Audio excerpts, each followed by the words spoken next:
Good evening, YouTube. Hardball Crazy come back to the video. Today, hope you all are having a good Memorial Day weekend, safe and happy.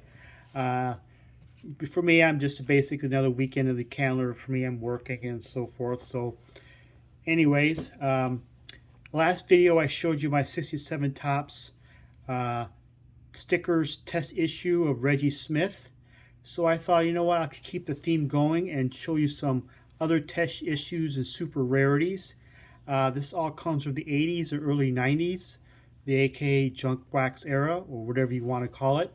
These are cards you maybe have never seen of before, heard of before. I'm not going to go in super detail in each one. I just give you a quick Cliff Notes version, and if you want to do more research, try to pick one up, go for it. I picked up these quite a few years ago, all of them. I think all pre-pandemic, and some of these I think have skyrocketed in price, and the market dried up a little bit on them, but some haven't. I'm gonna do it kind of in chronological order.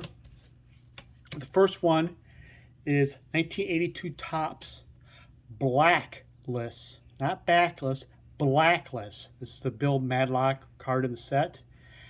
It's Blacklist because the during printing, some point during the printing, the black ink ran out during the printing and skipped several for a little bit of this printing, and before Topps realized and problem and put the black ink back in and resumed printing.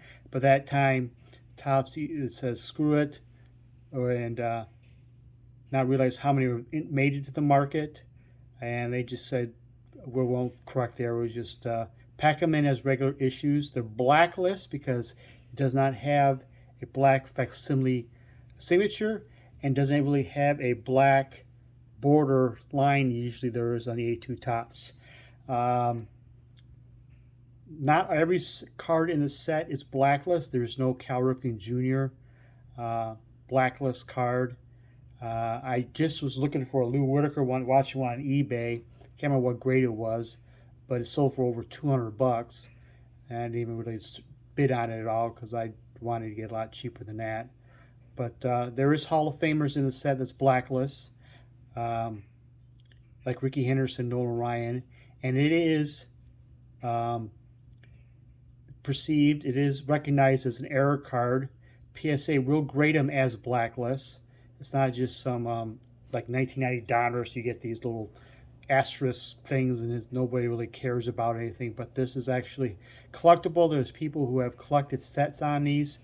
Net 54 has a good forum on. If you search Topps Blacklist Net 54, you give a lot of information on it. You see a lot of people's collection. This is a accepted error set from 1982 Topps, and it's quite rare. I'm not exactly sure how many of each are out there, but I did pick this up years ago, and I'm not sure what they go for now. Next up, 1985 is a test issue for our friends up north in Canada.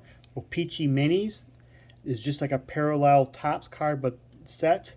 O-Pee-Chee Minis, and they did basically, I think, one printing of sheets worth of each. There's about 100 of per card out there, and some are without back, some are with backs. The exact same numbering, and the back is designed of about 85 Topps.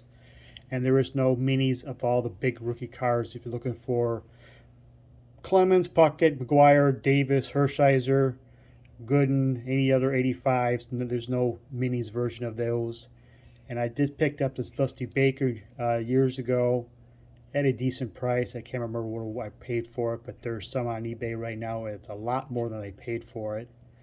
They were never intended for the market, but I think they were thrown in a dumpster, and somebody did dumpster diving and they were able to salvage several sheets worth.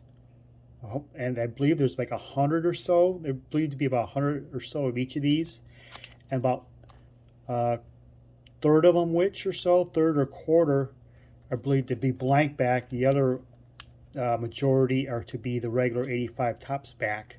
So the blank back 85 O-Peaches are the rarer of the versions. And this is just a test issue for our friends up north, and never really made it to the market, never made it to fruition. But some managed to make it out there.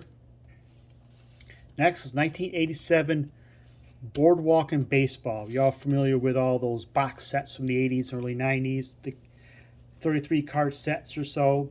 Baseball and Boardwalk was a baseball themed, spring training theme amusement park, all in one thing. I can't remember what city in Florida. It was like the Royals, I think, city they were in.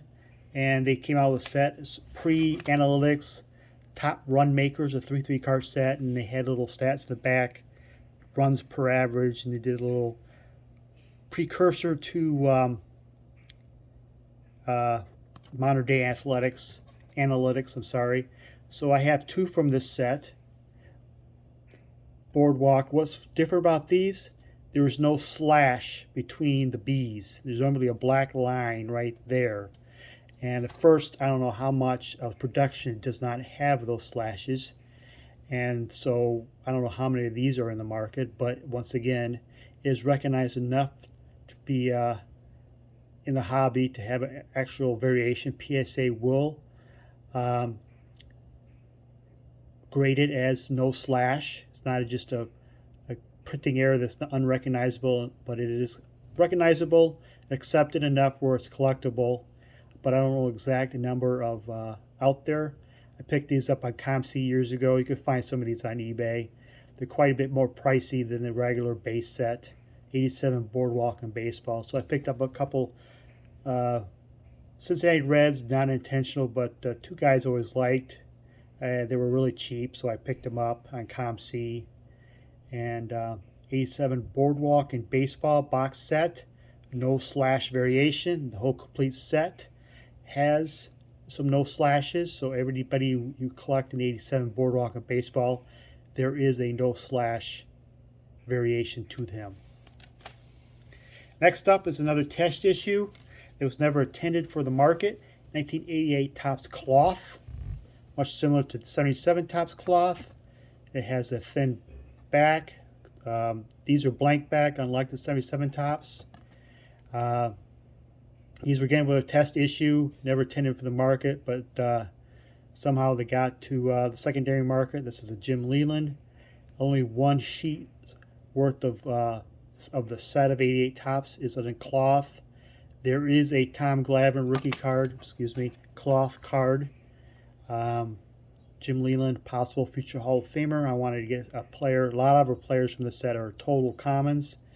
I was on a kick when I picked these cards up to get super rare, super hard to find cards because it's more fun for the collection. Everybody's seen the Jim Leland 88 Topps, but how many has the 88 Topps cloth?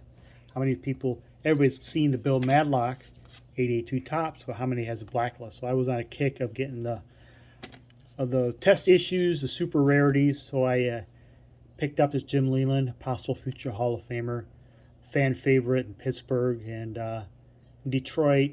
I'm sure he's in Marlins too, because he's a advantage of their first championship. Overall, good guy.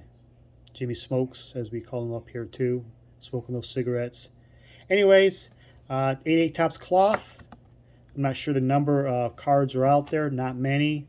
And there is a Tom Glavine, and you can find some on eBay. I think a common's around the $20 area.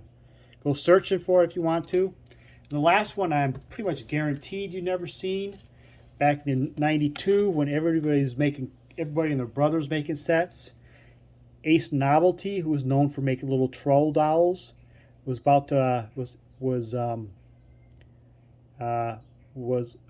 trying to make a set, so they did some printing sheets of them, but at the very last minute, Major League Baseball says, nope, you can't. So they ditched it, threw all the promos away, and somehow a few made it to the market. This is 1992 Ace Novelty with Dave Steeb. This is actually two halves. The This is actually just two halves here. Pull out the thing here. Blank back, two halves. Total test issue. A little bit more oversized than the regular 2.5. And you find a few of these on eBay. I think these have gone up considerable in price since I bought this Steve. I don't remember paying a lot for this thing. I can't remember the exact amount. But Ace Novelty was going to make some cards in 1992, but at the very last minute, they're after making a couple sheets worth, I guess, they were said, baseball says, nope, not going to happen. So they had to destroy and throw away their plans of having baseball cards, but some have made to the market. And these are can be very pricey, especially like a Ken Griffey Jr. I think it was been on eBay recently for $750 or something like that. But I picked up a Day Steve. I wanted a star. This I picked up this years ago, and there you have it. There's some super rare 80s and 90s. There's other ones within that era too, but if you have to pick up some on one day I may have. But there's a few that I own. So there is cards from that junk wax era, unquote, junk wax, that are super rare and quite expensive. And here's just a few of the sets you might want to, if you're a player collector, team collector, or just want to collect a rare, might want to go after. Thank you for watching. Have a good night.